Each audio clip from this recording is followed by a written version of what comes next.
itu memang kewenangan dari pemberi kerja. Tapi memang di satu sisi, apakah ini kembali lagi saya katakan bahwa kita bekerja tujuannya untuk kesejahteraan. Mungkin calon pekerja ini mendaftar pekerjaan untuk menutup hutang-hutangnya yang selama ini dilakukan gitu ya, hutang-hutang itu muncul karena memang untuk memenuhi kebutuhan sehari-hari yang dia tidak perlu karena tidak bekerja gitu. Hai sahabat TCID, kalian sedang mendengarkan podcast Suara Akademia. Ngobrol seru isu terkini bareng akademisi. Fresh graduate deg-degan nih. Bulan kemarin di Twitter rame pemberitaan bahwa ketika seseorang melamar kerja, itu bakal dicek skor kreditnya gitu. Jadi lagi rame jadi bahan obrolan bahwa perusahaan itu lagi ramai-ramainya menggunakan skor BI checking sebagai salah satu faktor penentu seseorang tuh bakal diterima menjadi pegawai mereka atau tidak. Em, ada argumen yang bilang bahwa kayak ya mereka kan kerja buat melunasi utangnya gitu. Terus ada juga argumen yang bilang bahwa perusahaan tuh bisa melihat seseorang calon pegawai ini bagus atau tidak dari skor kreditnya dalam pengambilan keputusan. Ya, debatable sebenarnya, tapi kita harus melihat juga dari sisi hukum ketenaga kerjaan nih Sobat TCID. Sebenarnya perusahaan tuh boleh nggak ya nyentuh-nyentuh skor BI checking itu, ini langkah yang etis atau enggak, dan apakah sebenarnya sudah diatur sama pemerintah gitu buat ngecek BI checking kantor kayak gini-gini. Kita bakal ngobrol soal permasalahan skor BI checking, perekrutan tenaga kerja, dan etis atau enggaknya yang dilakukan oleh perusahaan di Suara Akademia kali ini. Saya Muhammad Syarif, saya podcast produser dari The Conversation Indonesia, dan kali ini kita bakal ngobrol sama Mbak Ayunita Nur Rohanawati. Beliau adalah dosen dari Fakultas Hukum Universitas Islam Indonesia. Lebih tepatnya emang beliau concern di hukum ketenagakerjaan. Halo Mbak Ayunita, apa kabar Mbak? Halo, selamat sore Mas Muammar. Baik, alhamdulillah. Oke, nice to know it. Alhamdulillah. Mbak Ayunita nih, mungkin pertanyaan pertama saya ketika ini muncul di Twitter ya, gitu. Apalagi di akun-akun Workmanfest, correct me if I'm wrong gitu. Tiba-tiba ada yang mengeluhkan bahwa BI checking ini tuh dicek buat orang yang mau masuk kantor gitu, buat calon pegawai. Ada pendapat Mbak soal pemberitaan yang kayak gini-gini Mbak? Oke, terima kasih Mas Muammar. Jadi sebenarnya menarik banget ya kalau kita ngobrolin terkait dengan hal ini gitu. Karena memang kalau kita coba menarik ke belakang lagi gitu, tujuan kita bekerja itu untuk kesejahteraan sebenarnya, dan kita menarik ke belakang lagi berdasarkan Undang-Undang Dasar 1945, setiap warga negara itu berhak untuk memperoleh pekerjaan yang layak gitu kan. Jadi ketika berbicara hal ini kita juga berbicara dalam konteks kesempatan kerja nih. Kesempatan kerja dengan adanya BI checking ini, atau kita lebih konkretnya ke pengecekan sistem layanan informasi keuangan ini, apakah justru akan menutup kesempatan untuk memperoleh kesempatan kerja ini, atau justru ini adalah langkah yang baik untuk bekerja gitu ya. Ada beberapa hal yang bisa kita lihat ya. Jadi pertama kita harus lihat dulu tujuan negara yang tercantum dalam Undang-Undang Dasar 1945. Di pasal 27 itu bisa dilihat bahwasanya warga negara itu berhak memperoleh pekerjaan yang layak. Kemudian dari sisi regulasi ketenagakerjaan di Indonesia sendiri, untuk syarat-syarat kerja tidak mengatur adanya pengecekan terkait dengan sistem layanan informasi keuangan seseorang gitu. Karena memang concern-nya terkait dengan dasar dari terjalinnya sebuah hubungan kerja antara si pemberi kerja sama pekerjanya itu sendiri gitu. Jadi memang belum ada, karena ini sesuatu hal yang baru gitu ya. Bahkan pelaksanaan SLIK sendiri awalnya dari Bank Indonesia kemudian beralih ke OJK sekarang. Dan ini adalah sesuatu hal yang baru karena memang menurut saya ada berdasar impact dari perkembangan teknologi yang ada, impact dari perkembangan zaman yang ada seperti itu. Karena memang sekarang juga muncul pinjol, kemudian muncul berbagai macam transaksi keuangan digital yang itu kemudian melahirkan hal ini gitu. Nah, ini adalah efek dari itu. Maka sebenarnya kita juga nggak bisa menyalahkan pengusaha. Karena tidak Hmm. diatur, maka di sini tidak bisa disalahkan di satu sisi. Hanya saja perlu dipikirkan ketika begitu strict menerapkan SLIK ini, apakah akan membuka peluang pekerja yang baik, atau di satu sisi justru menutup keran nih gitu. Menutup keran efeknya apa? Peningkatan angka pengangguran gitu. Gitu sih, Mas. I see. Tapi tadi Mbak Ayunita udah nge-mention gitu, kalau ini sebenarnya belum ada peraturannya. Jadi sah-sah aja dong perusahaan kayak misalnya, oh saya mau punya pegawai nih gitu, tapi saya nggak mau diribetin sama kasus pinjol atau apapun itu. Mereka menerapkan standar bahwa pegawai kantor A, di SLIK-nya harus bagus, itu diperbolehkan dong secara nggak langsung di aturan yang ada sekarang dong ya. Baik, terkait dengan hal tersebut, memang tidak ada larangan dan tidak ada aturan, oleh karena itu diperbolehkan saja, itu memang kewenangan dari pemberi kerja. Tapi memang di satu sisi, em, apakah ini, kembali lagi saya katakan bahwa kita bekerja tujuannya untuk kesejahteraan. Hmm. Mungkin calon pekerja ini mendaftar pekerjaan untuk menutup hutang-hutangnya yang selama ini dilakukan gitu ya. Hutang-hutang itu muncul karena memang untuk memenuhi kebutuhan sehari-hari yang dia tidak perlu karena tidak bekerja gitu. Memang sangat blunder sekali gitu. Tapi kalau memang untuk regulasi sendiri belum ada pengaturannya gitu. Belum ada pengaturan yang mengatur bahwa pemberi kerja ini dilarang untuk mengecek SLIK seorang calon pekerja. Nggak ada, belum ada aturannya untuk itu. Sehingga memang masih hanya instruksi aja dari Kementerian Ketenagakerjaan. Kalau kita baca itu memang menyatakan bahwa tidak ada kaitannya pengecekan SLIK dengan rekrutmen tenaga kerja gitu. I see. Jadi ya teknis perekrutan aja ya pada akhirnya ya. Dan itu nggak semua kantor juga kan melakukan hal itu gitu Mbak. Betul. Yang menjadi pertanyaan saya adalah ketika memang ini tidak ada aturannya dan perusahaan sementara diperbolehkan gitu kan Mbak. Yang deg-degan kan ini ya, orang yang mau ngelamar kerja nih. Karena kayaknya nggak semuanya punya knowledge soal SLIK gitu. Atau mau ngecek SLIK-nya sendiri aja kadang-kadang masih nggak tahu gimana caranya. Ya kan?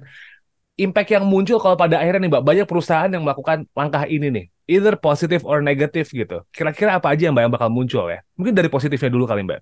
Oke, kalau dari sisi positifnya, memang masalah pinjol ini masalah yang cukup besar ya untuk saya rasa, karena memang siapapun bisa menjaminkan siapapun untuk pinjol itu, dan penagihannya pun sangat mengerikan gitu, yang saya lihat-lihat di berita gitu, dan beberapa pengalaman teman-teman saya yang tiba-tiba dapat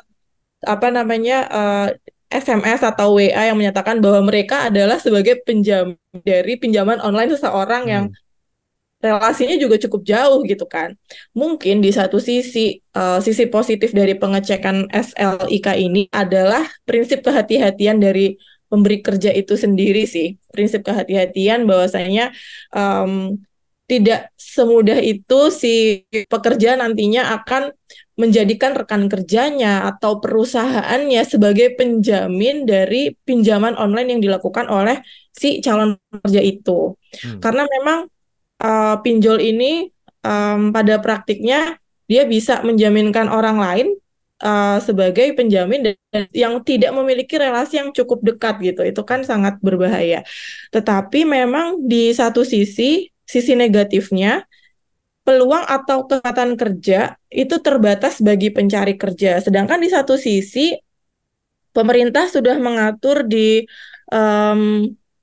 peraturan pemerintah tahun 2013, peraturan pemerintah nomor 33 tahun 2013 tentang perluasan kesempatan kerja. Jadi pemerintah ini sudah membuat regulasi sedemikian rupa gitu ya untuk perluasan kesempatan kerja, karena mengingat jumlah penduduk Indonesia yang sangat tinggi gitu dan usia produktifnya sangat banyak, tetapi angka pengangguran juga sangat tinggi gitu. Jadi bahkan pemerintah membuat regulasi ini, ketika SLI ini dilakukan, bisa jadi ini justru akan menutup peluang atau kesempatan kerja bagi si pencari kerja ini. Kemudian kedua, pasti akan menaikkan angka pengangguran, manakala sekarang misalnya model-model pinjol atau berbagai macam platform yang dia menawarkan angsuran-angsuran seperti Ya. itu kan dia juga akan terdetek di SLIK atau BI Hmm. checking itu ya. Jadi dia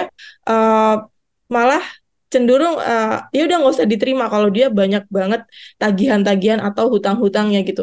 Justru itu akan apa menutup karena anak muda zaman sekarang ini apa-apa dia juga akan beli dia ngerasa kayak oh ini sangat membantu nih untuk memperoleh barang itu Ya. dengan mekanisme angsuran ini ternyata itu kedetek oleh BI checking SLIK dan itu dia nggak bisa kerja karena itu Betul. agak blunder jadi memang sisi negatif kedua ialah menaikkan angka pengangguran yang mengakibatkan pada kesejahteraan masyarakat itu sendiri gitu sih Mas.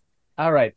Nah, perusahaan kan kadang-kadang ngerasa saya yang punya duit nih dalam tanda petik ownernya ya. Jadi saya tuh pengen dong pegawainya performanya bagus, habis itu tidak punya masalah sebelum masuk gitu kan.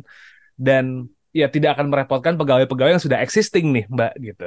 Sedangkan Slick ini dipakai untuk jadi background checking terbaru. Biasanya kan background checking cuman ngecek CV, nelpon orang-orang yang pernah bekerja sebelumnya atau apa ya SKCK lah cukup gitu. Tiba-tiba ada pengecekan Slick nih lagi gitu. Perlu regulasi khusus nggak Mbak ya? Kira-kira dari Kementerian Tenaga Kerja gitu buat ngasih tahu perusahaan kalau kalau buat ngerekrut orang tuh ada yang begini begininya gitu. Cek Slick tuh boleh tapi dengan syarat apa gitu-gitu. Perlu nggak sih Mbak? Karena kan kayaknya kalau dari obrolan yang tadi tuh hanya belum belum seketat itu kali ya kalau dalam proses background checking dan lain-lain gitu ya. Ya, uh, jadi memang kalau saya sendiri coba untuk membaca dan memahami SLIK ini, ternyata sangat mudah untuk pengecekannya. Di satu sisi, saya cukup khawatir dengan bagaimana perlindungan untuk data pribadi mereka ya. Tapi memang kita Hmm. nggak akan diskusi terkait perlindungan data pribadi, tapi itu juga harus dilindungi gitu bahwa kok bisa semudah itu gitu orang mengakses dan menurut saya itu adalah urusan pribadi gitu. Misalnya gini, kita mau dari perusahaan atau pemberi kerja mau rekrut dengan syarat kita harus cek SLIK atau SLIK itu Ya. tadi gitu. Kemudian kita ngecek, oh ternyata dia di level 5 gitu. Level Hmm. 5 itu kan level yang terberat ya. Dan kemudian nggak jadi keterima gitu. Tapi sebagai perekrut gitu, kita udah tahu, oh dia tuh buruk loh, apa namanya tuh catatan di slicknya gitu. Hmm. Jadi menurut saya itu dia udah tidak terlindungi tuh bagian Ya. keuangan dia orang udah pada tahu. Jadi em, menurut saya perlu dibuat satu kebijakan yang dikeluarkan oleh Kementerian Ketenagakerjaan terkait hal ini gitu karena memang untuk melindungi di satu sisi untuk memberikan perlindungan bagi calon pekerja ini dan memang agar tidak sporadik ya nanti nggak sporadik dari sisi pemberi kerja dengan posisi mereka sebagai pemberi kerja yang kita tidak bisa menafikan mereka memiliki posisi yang lebih tinggi itu nggak bisa Oke. dinafikan karena memang perjanjian kerja itu timpang sekali gitu antara pemberi kerja dan pekerja. Dan itu adalah jadi ketika Kementerian Ketenagakerjaan ini membuat sebuah kebijakan maka disinilah memainkan peran pemerintah dalam sebuah sosialisering proses. Jadi dalam ketenagakerjaan tuh kita ada yang namanya sosialisering proses. Jadi itu peran pemerintah untuk masuk ke ranah hukum privat. Jadi Hmm. memang si pemberi kerja dan pekerja ini kan dia berada di hukum privat ya Ya. hubungannya Mas sebenarnya. Cuma memang keprivatan ini nggak bisa nih kalau nggak ada pihak ketiga masuk yaitu pemerintah karena nanti takut terjadi apa namanya hal-hal yang tidak diinginkan dengan kesenangan atau apa namanya tidak memberikan perlindungan bagi si pekerja. Nah, dalam konteks ini calon pekerja. Jadi menurut saya dibuat sebuah kebijakan gitu. Entah nanti bentuk produk hukumnya apa. Kalau regulasi dalam bentuk peraturan perundang-undangan memang itu cukup memakan waktu cukup lama untuk Hmm. membentuk sebuah peraturan perundang-undangan, tapi mungkin dalam konteks ini kebijakan dari Kementerian Ketenagakerjaan. Itu sih, Mas. Oke. Mungkin Mbak Yunita ada saran juga buat kalau kita tadi udah ngomongin policy-nya buat ke sobat TCID atau mungkin teman-teman yang mau kerja nih Mbak. Ini kan jadi bikin deg-degan fresh graduate ya, apalagi beberapa minggu atau mungkin bulan yang lalu hampir semua kampus tuh habis wisudaan gitu. Tiba-tiba ada berita ini nih, pada deg-degan semua. Pay letterku di toko yang oranye apa kabar ya? Pay letterku yang hijau apa kabar ya? Ini gimana nih Mbak? Sarannya apa ya? Mungkin dari sekarang memang kalau saya melihat, karena saya juga mungkin beda generasi sih Mas ya. Jadi saya sendiri juga tidak terlalu tertarik untuk pinjol atau pay letter gitu. Beda generasi dalam artian begini. Itu biasanya dilakukan karena memang ada yang membutuhkan sekali dan ada yang kebutuhan primer, ada yang memang kebutuhan sekunder, ada yang memang tersier. Jadi memang kita harus bisa memetakan kalau saya melihat apa namanya masyarakat sekarang jadi timpang, maksud saya jadi kayak lupa kalau ada primer, ada pengelompokan primer, sekunder, tersier gitu. Ya. Tersier ini yang biasanya akan lebih diutamakan sehingga muncullah pinjol, muncul kemudian banyaknya beberapa tagihan-tagihan yang harus dibayar. Ketika itu yang primer yang dilakukan, yang di untuk transaksi primer, maka itu sebenarnya nggak masalah. Tapi kalau dalam konteks ini memang tersier, ini yang akan menjadi masalah karena apa ya? Dia ternyata akan kedetek gitu. Jadi mulai dari sekarang memang harus bisa memilah-milah karena semakin banyak perusahaan atau pemberi kerja yang dia melakukan pengecekan slik itu tadi gitu sih. Jadi tujuannya memang untuk masa depan sih ini ya Mas ya. Gitu sih menurut saya. Memahami regulasi tenaga kerja juga penting dong ya Mbak Yunita ya. Selain iya, memang Mas. skor kredit ya. Iya, tapi memang ketenaga kerjaan regulasinya berjalan sangat lambat sekali gitu. Lambat, kontroversial. Apalagi yang terbaru ini ya, ada ketokan Palu MK. Oke. Gitu. Baik, Mbak Yunita, mungkin ada yang pengen disampaikan lagi Mbak mengenai ya ini sebenarnya bukan hal yang baru dalam tanda petik karena background checking pasti dilakukan perusahaan gitu, tapi perkembangan teknologi membuat perusahaan melakukan pengecekan sampai ke SLIK gitu Mbak. Mungkin ada yang pengen disampaikan lagi kah ke yang dengerin gitu? Oke, mungkin yang ingin saya sampaikan lagi, kita nggak bisa menafikan kemajuan teknologi yang ada. Ini mungkin selain berbicara SLIK, tapi juga pesan untuk semuanya sih ya. Dengan kemajuan teknologi semakin mempersempit potensi kita untuk bekerja di sebuah tempat kerja atau perusahaan atau apapun di tempat bekerja gitu. Karena memang mereka lebih memilih untuk bekerja dengan menggunakan kecanggihan teknologi gitu. Oleh karena itu memang penting banget untuk anak muda zaman sekarang, dia punya potensi diri yang memang harus diasah gitu. Yang memang dia, oh aku punya kelebihan ini jadi harus benar-benar diperdalam aja. Karena menurut saya itu penting. Ini saya sampaikan mumpung ada kesempatan ya Mas ya, karena memang banyak tidak dipahami. Jadi selama ini saya melihat bahwa tujuan mereka kuliah tuh lulus aja gitu, tanpa mereka memahami bahwa saya tuh punya potensi apa sih, kelebihan saya tuh di mana, oh di sini gitu. Harus ada kelebihan mereka dibanding teknologi. Jadi kemudian itu mereka menjadi orang-orang yang terpilih, nggak yang reguler-reguler aja gitu, yang biasa-biasa aja.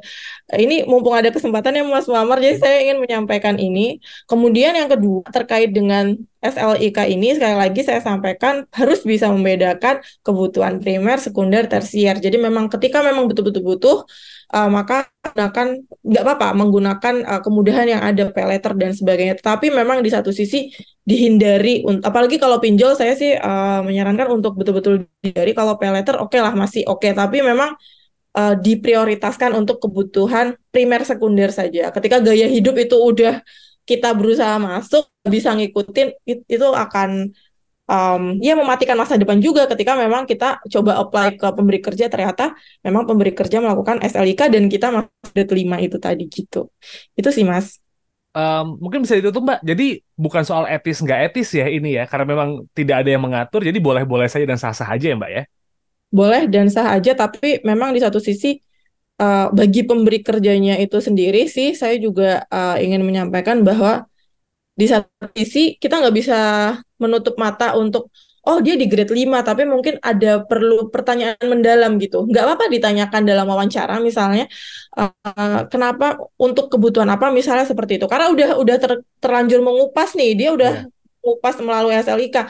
Maka dalam hal ini perlu ada konfirmasi. Setelah mereka mengecek, perlu ada konfirmasi untuk kebutuhan apa. Mereka harus tahu terkait hal itu. Jadi nggak bisa menutup mata, oh udah grade 5, terus nggak usah perlu ada konfirmasi. Menurut saya itu kurang tepat, karena perlu bijak lah ya. Jadi nggak semata-mata oh udah grade 5 ya udah langsung tolak, jangan. Tapi konfirmasi, siapa tahu itu memang kebutuhan pokok mereka yang memang mereka nggak tahu lagi harus minjem kemana. Kan zaman sekarang juga susah ya, minjem ke saudara sendiri susah gitu. Akhirnya mereka misalnya minjem ke melalui pinjol atau kemudian mereka dengan pay letter karena memang nggak ada opsi lain. Jadi perlu konfirmasi. Jadi memang perlu kebijakan teknologi yang ada atau eh, sebuah hasil pengecekan yang ada perlu konfirmasi itu sih menurut saya sehingga tidak merugikan orang lain. Mungkin mungkin ya Mas ya, si calon pekerja ini punya potensi yang sangat bagus, tetapi gara-gara dia berada di grade 5 terus ditolak itu kan sangat sayang gitu. Maka perlu setelah pengecekan perlu ada konfirmasi melalui wawancara. Itu sih. Itu Mas Oke. Mat. Kalau begitu Mbak Ayunita Nur Rohanawati dari Fakultas Hukum UII sudah ngobrol-ngobrol kali ini. Thank you so much Mbak buat Sama-sama, waktunya dan juga Mas. Iya. jawaban-jawabannya. Dan buat Sobat TCID kalau memang pengen tahu berita-berita yang lain dari The Conversation Indonesia, bisa langsung cek aja website kami, theconversation.com/id, that's our website, or just follow our social media di @conversationidn. Anyway, tulisannya Mbak Ayunita juga menarik-menarik gitu mengenai dosen adalah buruh yang terbit di berapa waktu yang lalu ya? Awal Mei kemarin ya, Mbak ya? 1 Mei, 1 Mei ya? 1 hari buruh. Itu menarik, jadi langsung cek aja tulisannya. Kalau begitu, it's a wrap for this episode. I'll see you on the next week. Wassalamualaikum.